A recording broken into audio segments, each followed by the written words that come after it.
राहुल गांधी और कांग्रेस के दूसरे नेता सिर्फ सरकार पर या नरेंद्र मोदी पर हमला नहीं कर रहे।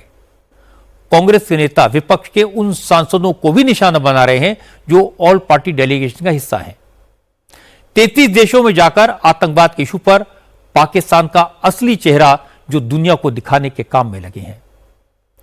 आतंकवाद के खिलाफ भारत के संकल्प को दोहराने के काम में लगे हैं।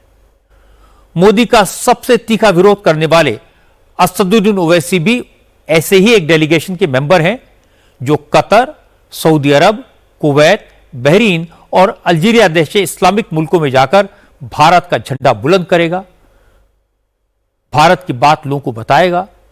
लेकिन कांग्रेस के नेताओं ने ओवैसी को चिट्ठी लिखकर कहा कि वो सरकार के चक्कर में ना फंसे, वरना इस्लामिक मुल्कों के तीखे सवालों का सामना करना पड़ेगा। इस पर ओवैसी ने जो जवाब दिया वो सुनने लायक है। ओवैसी ने कहा, अगर कांग्रेस के नेताओं को जवाब देने में डर लगता है तो वो घर बैठ जाएं, लेकिन कोई माई का लाल पैदा नहीं हुआ जिसके सवालों का सामना ओवैसी न कर सके। अभी हमारे भोपाल के हमारे एमएलए साहब, मेरे छोटे भाई ने खत लिखे और खत में कहा कि ओवैसी साहब, आप हुकूमत के डेलीगेशन में जा रहे हैं। हमारे मध्य प्रदेश में वहां के एक वजीर ने हमारे भारतीय फौज की एक बेबाक हमारी बेटी के ताल्लुक से कोई अनाप शनाप बक दिया। आप जरा पूछ लीजिए गवर्नमेंट से, क्योंकि अगर आप इन ममालिक में जाएंगे तो आपसे सवाल होगा।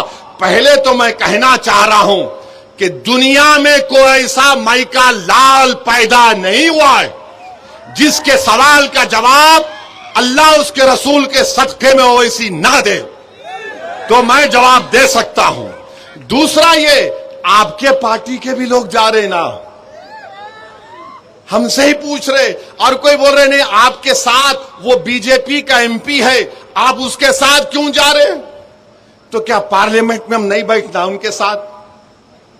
आप वोट डाले तो मेरे भाई मेरा हाल ऐसा हो गया कि गरीब की जोरू सबकी भाभी बनी हुई है। अब बोलते ना गरीब की जोरू सबकी भाभी, ऐसा लगता है इनको। बोलो, अरे क्या मैं हूं, दिख गया तुम्हारे को? पूरे हैं ना इसमें, मगर अल्हम्दुलिल्लाह उनको इसलिए बोलते कि उनको मालूम कि हाँ ये बेबाक तरीके से बोलता है, दिल से मानते हैं मगर जबान से इकरार नहीं करते, अलग बात है। ओवैसी का यही अंदाज उन्हें दूसरों से अलग बनाता है। वो नरेंद्र मोदी, उनकी सरकार और बीजेपी का तीखा विरोध करते हैं, लेकिन जब बात देश की आती है तो ओवैसी प्रधानमंत्री के साथ कंधे से कंधा मिलाकर खड़े हो जाते हैं।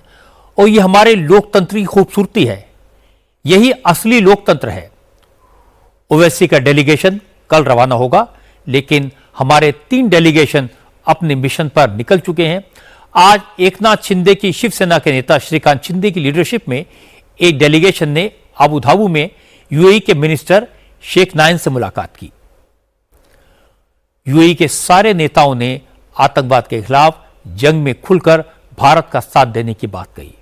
यह भी कहा कि आतंकवाद के खिलाफ इस लड़ाई में यूएई कोई समझौता नहीं करेगा। मजहब को आधार बनाकर आतंकवाद करना बर्दाश्त नहीं किया जा सकता और यह लड़ाई पूरी दुनिया की लड़ाई है। दूसरा डेलीगेशन जेडीयू के नेता संजय झा की लीडरशिप में जापान पहुंचा है। इस डेलीगेशन ने जापान के फॉरेन मिनिस्टर ताकेशी इवाया से मुलाकात की। जापान के विदेश मंत्री ने ऑपरेशन सिंदूर और उसके बाद हुए इवेंट्स में भारत के संयम की तारीफ की। उन्होंने कहा, पहलगाम हमले के गुनहगारों को कड़ी से कड़ी सजा देना बेहद जरूरी है। जापान ने भी आतंकवाद के खिलाफ लड़ाई में भारत का पूरा साथ देने का वादा किया।